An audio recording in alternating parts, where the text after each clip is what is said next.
I was supposed to walk away, but the moment I looked at you, I knew this wasn't an accident. He walked into the wrong hospital wing and found a woman on the brink of death. He was about to leave until he saw the spark in her eyes. What he didn't know was that she was there because of him, and that this encounter would change both their destinies forever. Chapter 1. The Mistake That Changes Everything. I walked into the wrong room.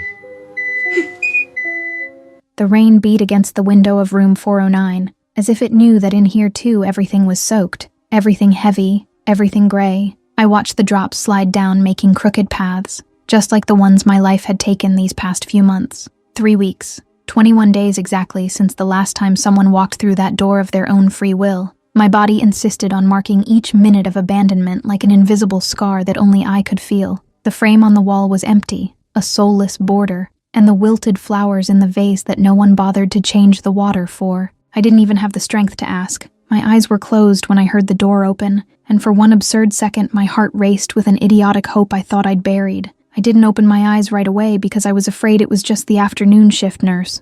Or worse, the doctor with more bad news. But then I heard different footsteps, heavier, more determined. I opened my eyes slowly and saw him. A man standing near the door, impeccable dark suit with raindrops on his shoulders, hair slightly disheveled, and those eyes, God, those deep brown eyes looking at me with an expression somewhere between surprise and confusion. He was holding his phone, the screen illuminating his angular face, his shoulders rigid as if he was about to walk into an important meeting and not a hospital room that smelled of disinfectant and hopelessness. I should have asked who he was, but my mouth moved before my brain could process reality. You came. The words came out weak, almost a whisper, but loaded with so much relief that my eyes began to burn. He blinked quickly, the confusion giving way to something softer, and I gave a weak smile, one of those that hurt at the corners of your mouth because it had been so long since I'd really smiled that my muscles had forgotten how it worked. I felt my eyes brighten, and I knew I must look pathetic, but I didn't care. Someone had come. Finally, someone had come to see me. He didn't say anything at first, just looked around the room with a strange attention, his eyes stopping on the empty frame, the dead flowers, the nightstand without a single card or get-well note. I saw his jaw clench, a tension forming there that had nothing to do with being in a hurry or work. Did it look like anger? No, it was something else, something deeper that I didn't know well enough to name. He took a step inside, and the door closed behind him with a soft click that echoed in the heavy silence of the room. "I'm sorry," he began, his voice hoarse and low, and my heart sank because I recognized the tone of someone who was about to leave. But before he finished the sentence, the door opened again, and the head nurse walked in smiling in that warm way she had. Oh, finally someone visited her. Her voice was pure, genuine joy, and I saw the man blink confused again, his mouth opening as if to correct something. But the nurse was already adjusting my pillow and checking the IV. I was starting to get worried. Dear, 3 weeks without a visit isn't good for anyone, especially for you who needs encouragement. The silence after she left was dense, heavy, full of unspoken truths. I looked at him and he looked at me, and in that moment I knew he had entered the wrong room, that he was probably late to visit someone else, that I was just an accident in the middle of a rainy, busy Friday. I saw in his eyes the exact second he realized that I knew, and I expected him to leave, to mumble a polite apology and disappear like everyone else had done. But he didn't leave. He just stood there looking at me with an intensity that made my breathing fail, as if he was making an important decision, weighing consequences I couldn't see. And then he did something that changed everything. He pulled the chair next to the bed, let out his breath slowly as if preparing for something difficult, and sat down, awkward, rigid, completely out of place in that hospital room, but he sat. "Sorry I'm late." His voice came out firm despite the obvious lie hanging in the air between us. My eyes burned again, but this time for a completely different reason. He didn't need to do this, didn't owe me anything, but he chose to stay. He chose not to leave me alone for another afternoon. I extended my hand without thinking, an automatic gesture of gratitude and desperation mixed together, and when his fingers wrapped around mine carefully but firmly, I felt something inside me that had died weeks ago start to breathe again. He had warm hands, calloused, from someone who worked hard even while wearing an expensive suit, and when his fingers squeezed mine with a gentle strength, I held back with everything I still had, as if he were the only real thing in a world that had become too hazy and distant. I don't know how long we stayed like that, in silence, just holding hands while the rain kept falling outside, but it was long enough for me to realize something that scared me and gave me hope at the same time. This stranger with brown eyes and an impeccable suit had just become the most important person in my life without even knowing my name.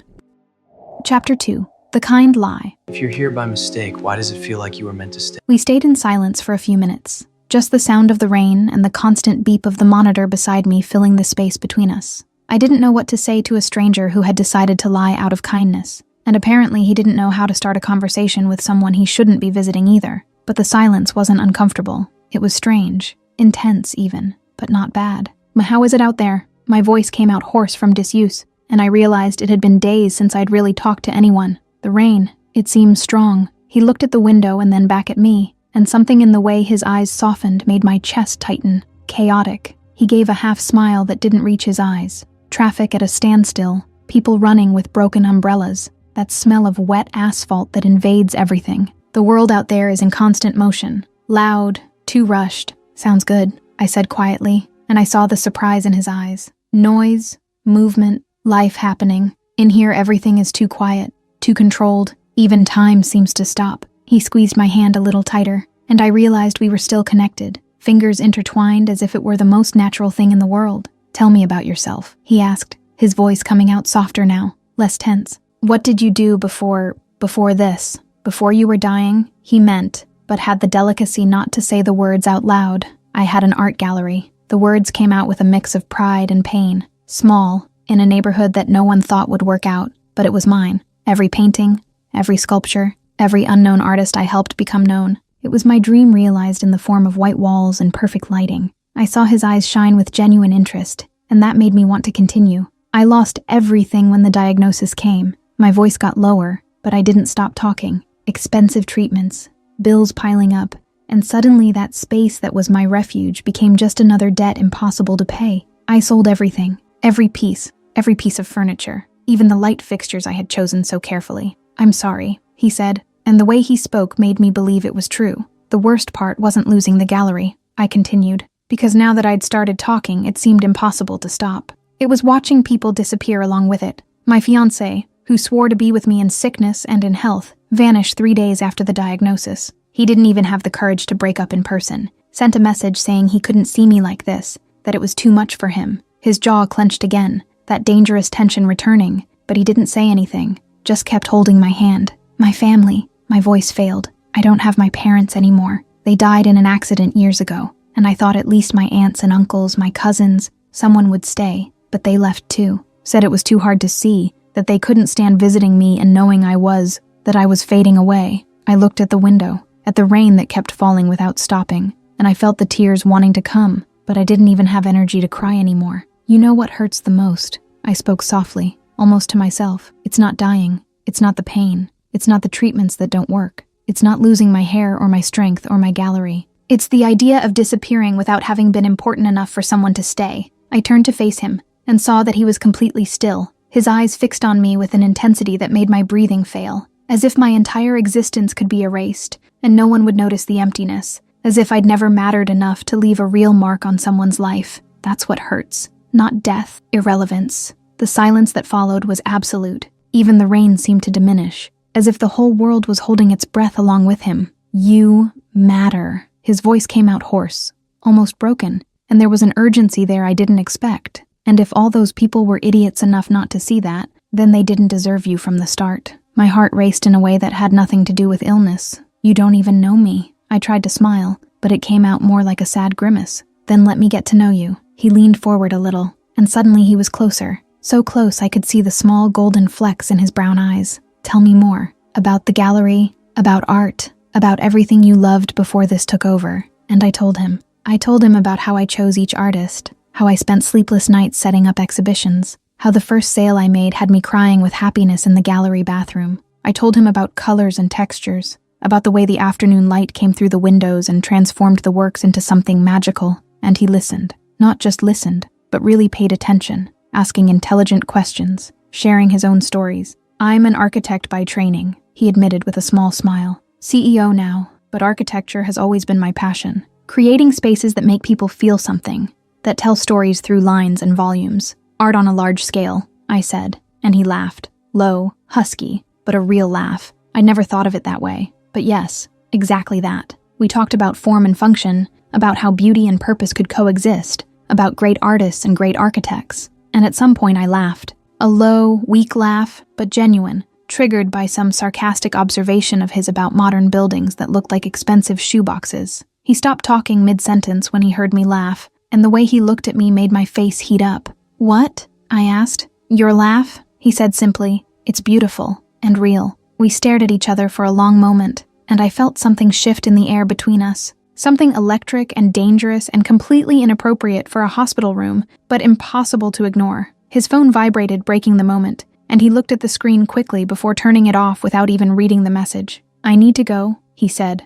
but didn't move. "Meeting I can't put off anymore." My heart sank, but I forced a smile. "Of course. Thank you for staying." He stood up, but didn't let go of my hand right away. He just stood there, looking at me as if memorizing every detail, and then asked quietly, "Can I come back tomorrow? Can I bring something?" The hope that exploded in my chest was so strong it physically hurt. "Just yourself." The words came out before I could think better of it. Just come back, please." I saw something intense pass through his eyes, a decision being made right there. "I'll be back," he promised, and finally let go of my hand, his fingers sliding across mine too slowly to be accidental. "Tomorrow, same time." He went to the door, turned to look at me one more time, and then left. The room seemed emptier and colder immediately, but for the first time in 3 weeks, I didn't feel completely alone, because now I had tomorrow. I had a promise. I had someone who chose to come back. Outside in the parking lot, Alexander Montero sat in his car but didn't start the engine right away. His phone vibrated again, his partner's name flashing on the screen insistently, but he ignored it for the third time. All he could see were her eyes, the pain hidden behind every word, the way she had held his hand, as if it were the only thing keeping her anchored to the world. And that sentence, that damn sentence that wouldn't stop echoing in his head, as if my entire existence could be erased and no one would notice the emptiness. He had spent 38 years believing that success was everything, that mattering meant having power, money, influence. But she had lost all of that, and still managed to articulate a truth he'd never had the courage to admit, that none of it mattered if you disappeared without leaving a mark on someone's heart. Alexander finally started the car, but instead of going straight to the meeting, he grabbed his phone and typed a quick message to his secretary: "Cancel everything tomorrow at 2 p.m. Unmissable commitment." Because for the first time in his life, he had something more important than closing deals. He had a promise to keep. Chapter 3. Unexpected Routine. Careful. This might turn into a habit. He came back. The next day, exactly at 2 in the afternoon, the door to room 409 opened, and Alexander walked in with a huge bouquet of sunflowers that looked like little yellow suns exploding against the gray of the hospital. My heart raced in a way that made the monitor beside me speed up its beeps, and I prayed he wouldn't notice. But he noticed. Of course he noticed. Sunflowers. My voice came out in an emotional whisper. "How did you know that?" "You mentioned it yesterday," he interrupted, placing the flowers in the vase after throwing out the wilted stems without even grimacing in disgust. "When you talked about the gallery, you said you always had sunflowers in the reception because they were impossible to ignore, that they were too cheerful to go unnoticed." He had paid attention to every word, every small detail that I thought no one cared to remember anymore. "Thank you," was all I could say without falling apart right there. Those 30 minutes from the first visit turned into 2 hours on the third day, and then they transformed into entire afternoons in the second week. Alexander always arrived at 2 o'clock sharp. Impeccable suit, but tie already loosened, and stayed until the night shift began. We created rituals without realizing it. He brought books and read to me when I was too weak to hold one, his deep voice transforming words into melody. He brought a chessboard, and we spent hours in silent matches where each move seemed to carry more meaning than it should. I taught him about art, about how to see beyond the obvious, about colors and emotions. He talked about architecture, about business, about the world out there that I had almost forgotten existed. "My secretary thinks I have a mistress," he commented one day with a half smile, moving his rook on the board. "Because I leave every day at 1:45 smiling, and that apparently has never happened before in the company's history." My face heated up, and I tried to disguise it by focusing on the pieces. "And you smile?" I teased, but my voice came out lower than I intended. "You don't seem the type." He looked at me over the board, those brown eyes too intense. "I wasn't," he admitted, "until I met someone who reminds me that smiling is worth it." The air between us became charged with that dangerous electricity, and I had to look away before I did something stupid, like admit he was the only reason I still wanted to wake up every day. The changes weren't just in him. I started eating better because he brought real food hidden in thermal containers, dodging the hospital rules with an innocent face that fooled 0 people. I started getting ready a bit before 2, putting gloss on my lips even though my hand shook, tying the colorful scarf he had brought to cover my hair that was already falling out in clumps. "Your vital signs have improved," Dr. Carla commented during a routine consultation, looking at the charts with genuine surprise. "Stabilized blood pressure. You're eating better. Even your mood has changed." What happened? I didn't say anything, but the way I looked at the door must have given everything away. It was in the 3rd week that I made the painting. My hand shook so much I could barely hold the brush, and the canvas was small, pathetic compared to the works I used to exhibit in the gallery. But I spent 3 days painting a sunset, all the warm colors I associated with hope, with new beginnings, with the feeling Alexander had brought back to my life. "It's for you," I said when I finally had the courage to show it, hiding the insecurity behind a nervous smile. "I know it's not a big deal. My hand doesn't obey properly anymore, and it's perfect." He cut me off, taking the painting with a care that seemed reserved for something infinitely more valuable. "I'm going to put it in my office, in the place where I see it first thing every morning." The way he looked at the painting and then at me made my chest tighten in a way that had nothing to do with illness. "Thank you for not leaving that first day," I spoke quietly, "for choosing to stay, even knowing you walked into the wrong room." Alexander carefully set the painting aside and took my hand, intertwining our fingers as had become customary. It wasn't the wrong room," he said with an intensity that made my breathing fail. "It was exactly where I needed to be. The head nurse watched us from the hallway sometimes, and one day she came to change my IV with tears in her eyes. In 20 years working here," she said while adjusting the bag, "I've never seen love like this. Pure, genuine, the kind that chooses to stay when it would be easier to leave." I wanted to correct her, say it wasn't love, that we were just 2 strangers who became friends in unlikely circumstances.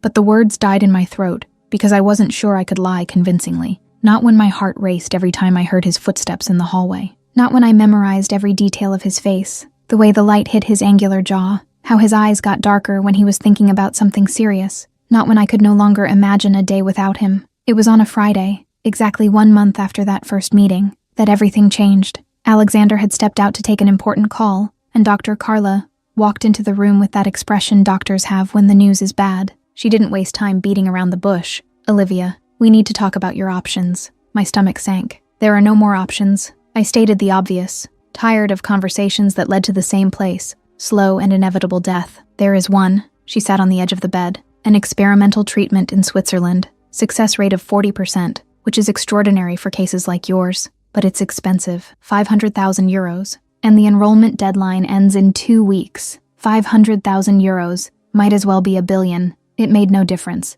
I don't have that money." I laughed humorlessly. "I barely have enough to pay the electric bill for an apartment I don't have anymore." "I know," Dr. Carla sighed. "But your friend approached me yesterday." My blood froze. "What?" "Alexander. He asked me about alternative treatments, about options I might not have mentioned. When I explained about Switzerland, he wanted to know how to apply. I felt anger and gratitude and panic all at once. He can't do that." My voice came out louder than I intended. "I won't accept charity. I won't be another social responsibility project for a CEO with a guilty conscience." "Olivia." "No," I interrupted. "I've already lost everything. My dignity is one of the few things I still have left." Dr. Carla looked at me with deep sadness.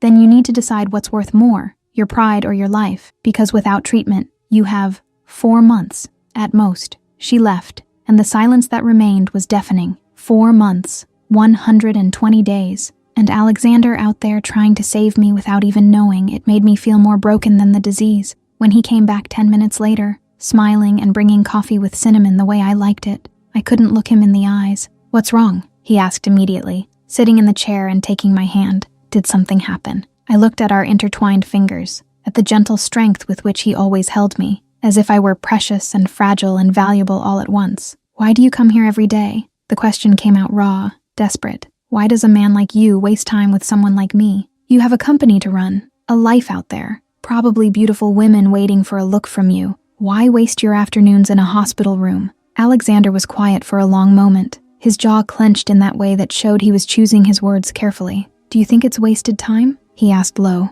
dangerously low. "I think you deserve more than watching someone wither away." He stood up abruptly, and for a second I thought he was going to leave, that I'd finally managed to push him away. But instead, he leaned in, his hands braced on either side of the bed, his face so close I could feel his warm breath against my skin. "You want to know why?" His voice came out hoarse, intense, loaded with an emotion I couldn't name. "And because in the last 30 days you've shown me more about living than 38 years of existing on autopilot. Because when I'm here, I'm not the CEO, I'm not the frustrated architect. I'm not the man who forgot how to really feel. I'm just me. My heart was beating so hard, I was certain he could hear it. And you, he continued, his voice getting softer, but no less intense. You fight every single day. You paint even with your hands shaking. You laugh at my bad jokes. You teach me to see beauty in places I would ignore. You matter, Olivia. To me, you matter more than any meeting, any contract, anything out there. The tears fell before I could hold them back. I talked to Dr. Carla. I admitted in a broken whisper. I know you tried to help me. I know about Switzerland. I saw the tension take over his body. I can pay for the treatment, he said directly. Let me do this. Please. No, Olivia. I said no. My voice failed. I won't be your charity, Alexander. I won't be that person you saved to ease your conscience. He closed his eyes, his jaw so tight I saw the muscle jump. When he opened his eyes again, there was a determination there I'd never seen before. Then, he said slowly, weighing each word, what if I ask you for something in return? Something that makes this not charity, but an agreement. My heart raced for completely different reasons. What kind of agreement? Alexander took a deep breath, and then did something that changed absolutely everything. He knelt beside the bed. Chapter 4. The Decision. If saving you is the price, then marry me. Alexander on his knees beside my bed was the most surreal and terrifying image I'd ever seen, because men like him didn't kneel, didn't lower themselves, didn't put themselves in a position of vulnerability for anyone, and yet, there he was. What are you doing? My voice came out in a strangled whisper, my heart beating so out of control the monitor started beeping. Something I should have done 2 weeks ago. He held my hand with both of his brown eyes fixed on mine with an intensity that made my breathing fail completely. Marry me. The world stopped. Not metaphorically. Literally everything stopped. My heart, my breathing, time, the rain outside. Everything froze in that impossible second. You, what? I managed to say, after an eternity. Marry me, Olivia, he repeated, and his voice was firm, but loaded with an almost desperate urgency, not out of pity, not as charity, but because in the last 30 days, you've taught me more about living than I learned in 38 years of existing. Because when I'm with you, I finally understand what it means to be truly alive. Tears began to stream down my face uncontrollably. Are you crazy? My voice came out broken between laughter and crying. You don't even really know me. It's insane, Alexander. You can't throw your life away for someone who might die in 4 months anyway. I don't know you. He leaned closer, never letting go of my hand. I know you love coffee with cinnamon and hate tea of any kind. I know you sleep on the left side of the bed because you mentioned the hospital window is on the wrong side. I know you cry listening to Chopin but never admit it because you think it's too sappy. My heart was completely shattered and whole at the same time. I know you laugh at silly things, he continued, his voice getting softer. Those bad jokes that no one else would find funny. I know you're stubborn to the point that stubbornness is an art form. I know you're brilliant, that you see beauty where others see only objects. I know you're the strongest person I've ever met, fighting every day even when it would be easier to give up. Alexander, I tried to interrupt, but he wouldn't let me. I know you bite your lower lip when you're nervous, that you twist your fingers when you want to argue but are holding your tongue, that your eyes get darker when you're emotional, that you still daydream, looking out the window imagining what it would be like to have a gallery again. I know enough, Olivia. I know more than enough. The tears were falling so fast I could barely see him through them. But what if the treatment doesn't work? My voice was pure pain now. What if I die anyway? You'll regret it. You'll look back and realize you wasted time, money, that you could have had a normal life with someone healthy, and I'll regret it more if I don't try. He cut me off, firm. I'll regret it every day for the rest of my life if I let you face this alone. If I don't fight for you with everything I have, give me this chance.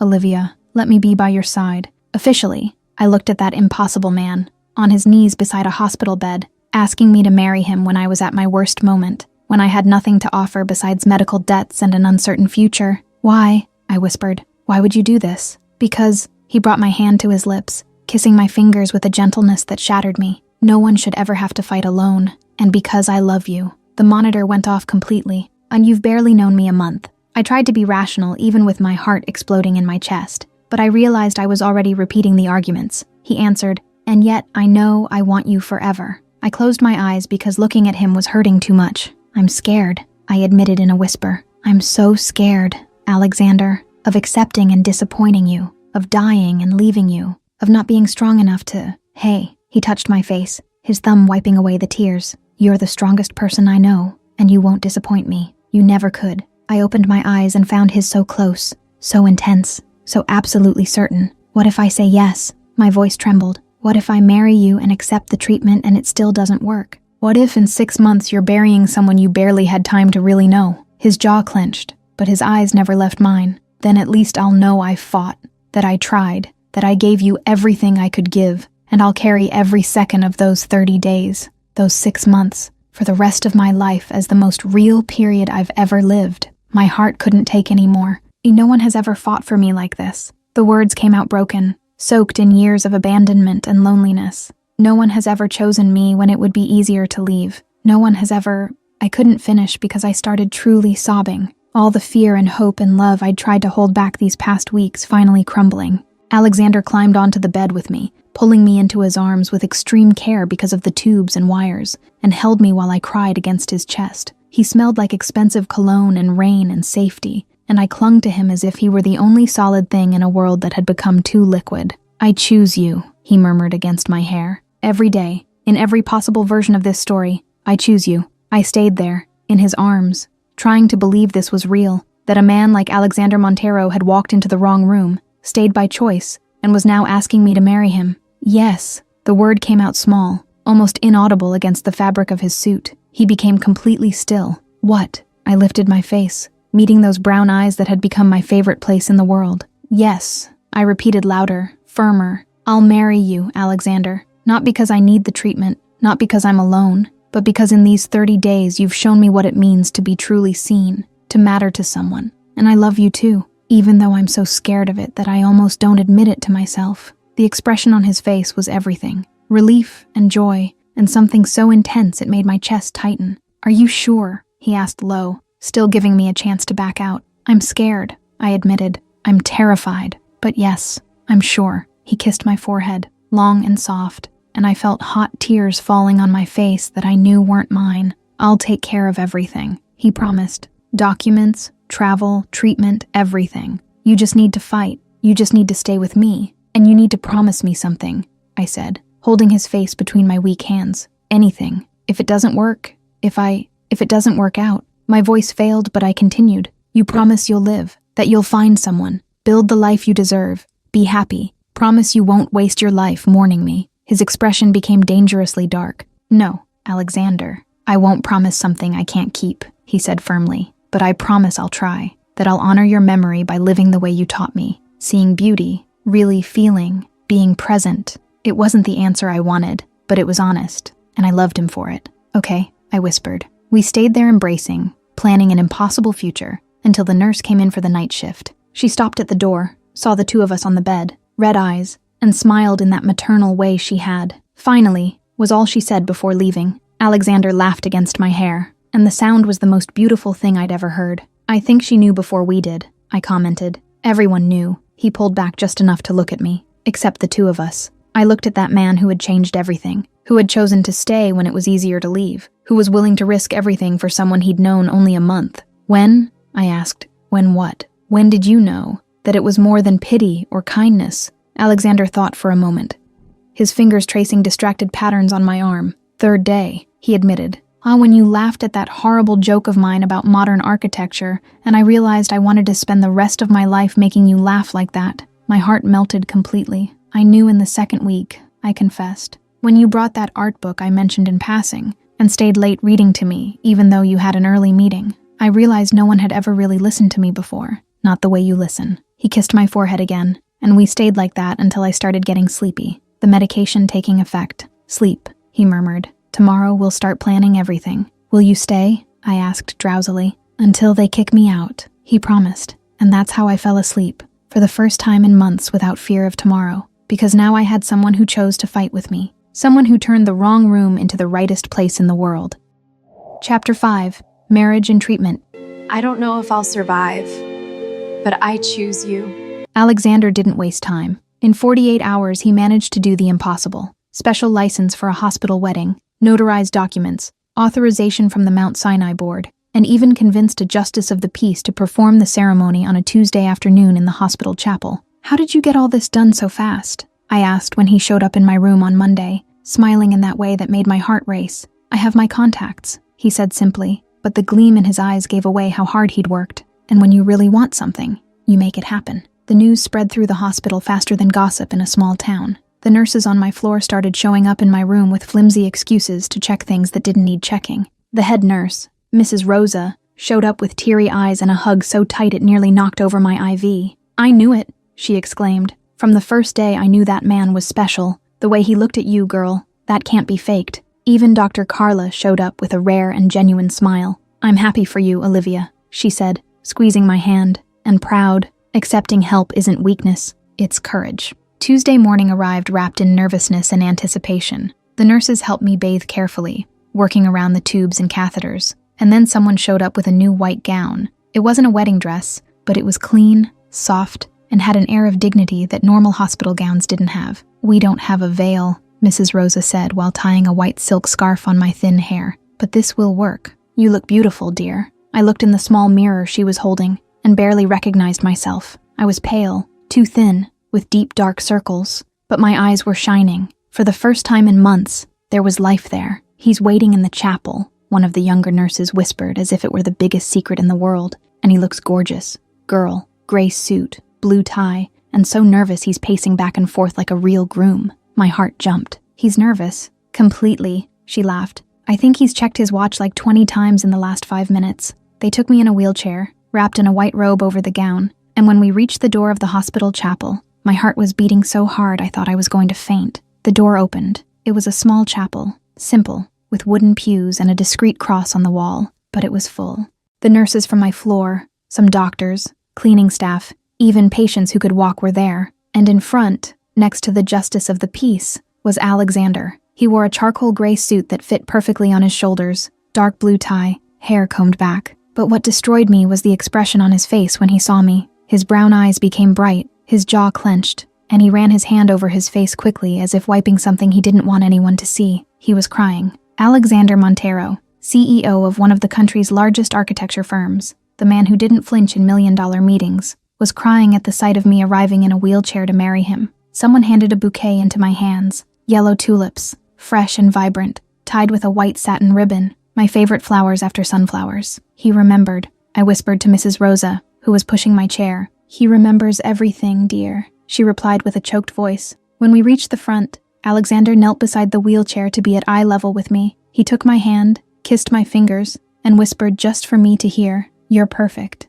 "I'm in a wheelchair in a hospital gown." I tried to joke, but my voice came out shaky. "You're perfect," he repeated, and the way he looked at me left no room for arguments. The ceremony began with the justice of the peace talking about love and commitment, but I barely heard it. All I could focus on was Alexander's hand holding mine, the warmth of his fingers, the way his thumb traced soft circles on my skin. "Would the bride and groom like to say their vows?" the judge asked. Alexander took a deep breath and stared at me with an intensity that made the world disappear. "Olivia," he began, his voice firm despite the clear emotion, "I promise to be by your side every day, on the good days when you're strong, on the bad days when the pain is too much. I promise to wake up at 6 in the morning to give you your medicine with a smile even if I'm dead tired." Some low laughter echoed through the chapel, but he didn't take his eyes off me. "I promise to hold your hair when you're nauseous, read to you when you're too tired, fight with you when you're stubborn, and never, never leave you alone. No matter how hard it gets, you won't face anything alone again. That's my promise." Tears streamed down my face uncontrollably. I tried to wipe them with my free hand, but they kept coming. I took a deep breath, gathering courage to speak. "Alexander," my voice came out small, but firm. "I promise to fight every day with everything I have. I promise to live every second given to me, not just exist. I promise to love you even when fear tries to convince me I shouldn't. And I promise to stay by your side, support you, choose you every day I have left." I paused, my voice breaking a little. "You gave me hope when I had none left. You gave me a reason to want to wake up, and I promise to honor that gift. I promise not to give up. For me, for you, for us." The justice of the peace had to clear his own throat before continuing. "And by the powers vested in me, I now pronounce you husband and wife. You may kiss the bride." Alexander leaned in, held my face with both hands as if I were the most precious thing in the world, and kissed me, slowly, gently, full of promises and possible futures. It was my first kiss in months. It was my first kiss as a married woman. It was perfect. The chapel exploded in applause, but the loudest sound came from the back. I turned to see Mr. John, the janitor who always cleaned my room and always had a kind word, crying so loudly he was practically sobbing. Mrs. Rosa was next to him patting his back. but she herself had a wet face. "Sorry," Mr. John said between sobs. It's so beautiful. You two, true love. I can't take it." Everyone started laughing, including me and Alexander, and somehow that made everything more real, more human, more perfect in its imperfection. We took photos. Alexander held me in his arms for some of them, completely ignoring Dr. Carla's protests about being careful. We cut a small cake that the nurses had gotten from somewhere. It was chaotic, exciting, and absolutely perfect. "Ready?" Alexander asked a few hours later when the air ambulance was waiting on the hospital helipad. I was terrified, but I looked at that man who had turned my life upside down in the best possible way and nodded. "Ready." Zurich was cold, gray, and frighteningly different from everything I knew. The clinic was modern, all white and stainless steel, with doctors who spoke 5 languages and nurses who smiled little. The experimental treatment was aggressive from day one. Modified chemotherapy combined with immunotherapy, doses that made my body feel like it was being destroyed from the inside out. The first few days were hell, constant vomiting, pain that radiated through every nerve, high fever that made me shake even under 3 blankets, and the hair, what little remained, started falling out in clumps until there was nothing left. Alexander was there every second. He learned to give injections because he didn't trust anyone else to do it. He held my hair when I vomited until there was nothing left in my stomach. He carried me to the bathroom when I was too weak to walk. He read at night, his hoarse voice guiding me through the pain until I finally fell asleep. "You don't have to do this," I said one night in the 3rd week, after a particularly brutal day. "You can hire someone, private nurse, anything. You don't have to see this." He was sitting in the chair next to my bed, deep dark circles, stubble, but his eyes still intense. "I need to," he said simply, "because when I promised to be by your side, it wasn't a metaphor. It was literal, in everything." In the 8th week, I broke. I woke up after a night of unbearable pain, my whole body aching, nauseous to my soul, and I couldn't hold it anymore. "I can't take it." The words came out in a desperate sob. "Alexander, I can't take it anymore. It hurts too much. I'm too tired. I want to give up. Please, let me give up." He was at my side in seconds, pulling me to his chest carefully. "Yes, you can." His voice was firm but gentle. "You can because you're the strongest person I know, and you're not alone. We'll bear it together. One more day, Olivia. Just one more day." "What about tomorrow?" I cried against his chest. "Tomorrow will be the same thing. Then tomorrow we'll bear one more day, and then another, until we don't have to bear it anymore. But today you just need to breathe. That's all. Breathe with me." And I breathed, because he was breathing. Because he believed, even when I couldn't. The 3rd month brought new tests. I lay in that cold MRI machine, the mechanical noise pounding in my skull, and I prayed. I prayed for the first time in years, asking for just a little more time, just a little more life. When Dr. Keller, the lead oncologist, entered the room with the results, my heart stopped. She was smiling. "The tumor has shrunk 60%, she said in English heavy with a German accent. "This is exceptional, Mrs. Montero. More than we expected." I looked at Alexander, who had become completely still beside me. 60%, I repeated, afraid I'd misunderstood. 60%, she confirmed. "You're responding to the treatment. We still have a long way to go, but there's real hope now. Concrete hope." I fell apart. I cried so much my whole body shook, and Alexander held me tight, his face buried in my neck, and I could feel his hot tears mixed with mine. "You did it," he murmured against my skin. "You're doing it." For the first time in months, I believed that, maybe, just maybe, I could have a future after all. Chapter 6, Rebirth. Now that I'm not broken, Do you still love me? I do, more than ever.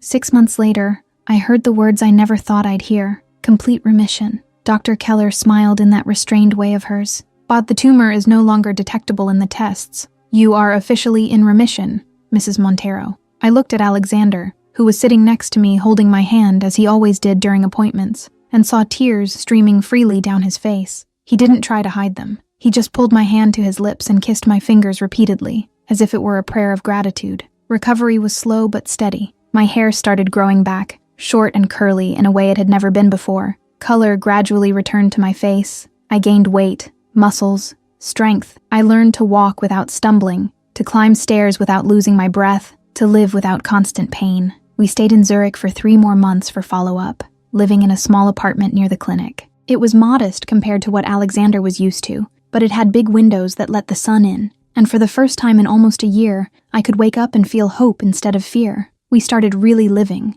We went out to dinner at restaurants where I could eat without getting nauseous. We visited museums where I could spend hours admiring art without needing to sit down every 5 minutes. We walked the streets of Zurich hand in hand, just two strangers who had become husband and wife in the most unlikely circumstances possible. But as I got stronger, something started bothering me. Alexander was too attentive, too careful. He treated me as if I were still fragile, as if at any moment I could break. And one night, while we were having dinner at home, the question that had been haunting me for weeks finally escaped. Do you love me, or do you love the idea of having saved me? His fork stopped halfway to his mouth. What? I put down my own fork, gathering courage to continue. You fell in love with a dying woman in a hospital room. My voice came out lower than I intended. You saved me, Alexander. You literally brought me back from the brink of death, but now that I'm healthy, now that I don't need to be rescued, do you still want me? The expression on his face went from confused to hurt to something dangerously close to anger. How can you ask that? Because I need to know. My voice rose,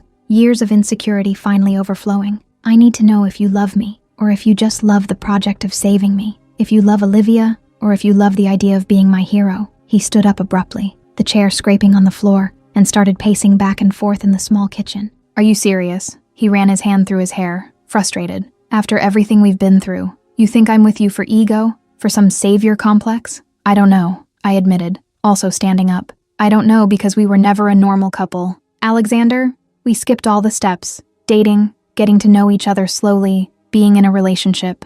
We went from strangers to married in a matter of weeks because I was dying. The silence that followed was heavy, tense, full of truths we should have faced months ago. You want to know if it's real? He finally said, his voice low and controlled. Is that it? I nodded, tears starting to burn my eyes. I need to know. He was quiet for a long moment, his jaw clenched in that way that showed he was thinking intensely. Then he did something I didn't expect. Then let's find out, he said. 1 week. You stay here. I'll go to Paris to take care of some company things I've been putting off. 1 week apart to be sure of what we feel when we're not trapped by hospital routine and recovery. My stomach twisted. You want to separate? I want to be sure, he corrected, taking my hands. Because when I tell you I love you, I want you to believe it without any doubt, without insecurity, without wondering if it's pity or obligation or a hero complex. It wasn't what I expected, but it made sense in a twisted way. Okay, I agreed with a trembling voice. 1 week. He left Monday morning. The apartment became too quiet, too empty, too cold without him.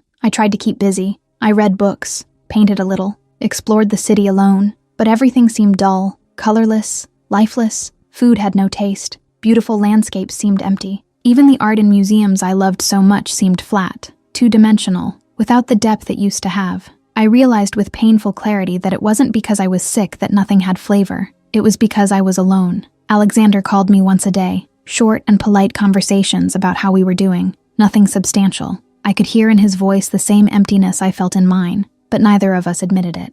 On the 5th day, I sat on the windowsill looking at the city and finally understood. It didn't matter where it started. It didn't matter if it was pity or kindness or fate that made him stay that first day. What mattered was that somewhere between the hospital room and that apartment in Zurich, I had fallen in love with every part of him. With the way he frowned when he was concentrating. With the sarcastic humor that only appeared when he was comfortable. With the way he held my hand not because I was weak, but because he needed the contact as much as I did. I grabbed my phone and sent a message before I could think better of it. I can't take it anymore. Going to the airport. Flight at 5 p.m. The response came in seconds. Already on the plane. Arriving at 4 p.m. My heart raced. I ran to the bathroom, showered in record time, put on the only decent outfit I had, and caught a taxi to the airport. I arrived an hour before his flight landed, pacing nervously through the international arrivals gates. And then I saw him, Alexander, coming out through the corridor, rumpled suit, stubble, deep dark circles, but his eyes frantically searching until they found me. Our eyes met across the crowd, and we both started running at the same time. We collided in the middle of the terminal, him picking me up and lifting me off the ground, my face buried in his neck, breathing in that smell that had become home. It was you, I whispered against his skin. It was always you. Not the illness, not the rescue, just you. I know. He put me back on the ground but didn't let go. Because I spent 5 miserable days without you. Because I closed important deals and felt nothing. Because Paris is beautiful and I didn't care. Because nothing makes sense if you're not there to share it. He pulled me into a kiss, right there in the middle of the airport, with people passing and looking. He kissed me as if we were the only ones in the world. Deep, desperate, full of promises and certainties. When we separated, we were both crying and laughing at the same time. Marry me again, he said, holding my face. Right here, now, without hospital, without fear, without doubts. Just the two of us choosing this for real. I looked at that impossible man who had turned my life upside down. Yes, I said without hesitation. 1,000 times yes. We renewed our vows right there, in the Zurich airport terminal, without a judge, without official witnesses, just the two of us holding hands promising again. I choose you, I said, tears streaming. Every day, in every version of this story, I choose you, and I choose you, he responded, not because you needed to be saved, but because you're the only person who makes me want to be better, the only one who makes me feel truly alive. And for the first time, I believed it completely. Chapter 7. Happy and Emotional Ending. A year and a half later, we returned to New York. I was 2 years in complete remission, healthy, radiant, with hair grown to my shoulders and color in my face that made it seem like the woman in that hospital room had never existed. But she did exist, and I would never forget. Ready? Alexander asked when we stopped in front of Mount Sinai, holding my hand as he always did. I nodded, my heart racing for completely different reasons than before. We walked in with huge bags full of gifts. Swiss chocolate for every nurse, silk scarves I bought personally, handwritten cards thanking them for every gesture of kindness. The nurses cried, Mrs. Rosa hugged me so tight I could barely breathe, and Mr. John started crying again in that dramatic way of his. Look at you, Dr. Carla smiled when we found her, her eyes shining. You look amazing, Olivia. Thanks to you, I hugged her, for not giving up, for believing. After the tears and hugs, I made the request I had come to make. Can I see room 409? The head nurse exchanged a meaningful look with Dr. Carla and smiled. Of course. Come on. We went up to the floor that had been my world for weeks, and when we turned the corner, I stopped. The door to 409 was no longer like the others. It had a gold plaque that said, Room of Hope, where it all began. My eyes filled with tears. We did this right after you left for Zurich, Mrs. Rosa explained, to remind everyone that miracles happen, that love transforms. Alexander pulled me close, kissing my temple, and I took a deep breath before continuing. Actually, we came here for another reason, I said, looking at the people who had become family. We want to announce something. Alexander pulled out a folder he had brought. We created the Olivia Montero Institute, he announced, a permanent fund to finance experimental treatments for patients without resources, and something more, the No Bed Empty of Love program, I continued, my voice trembling with emotion. Trained volunteers who visit daily patients who don't have visitors. Because no one should face pain alone, ever. Dr. Carla brought her hand to her mouth, tears streaming. You're going to help so many people, she whispered.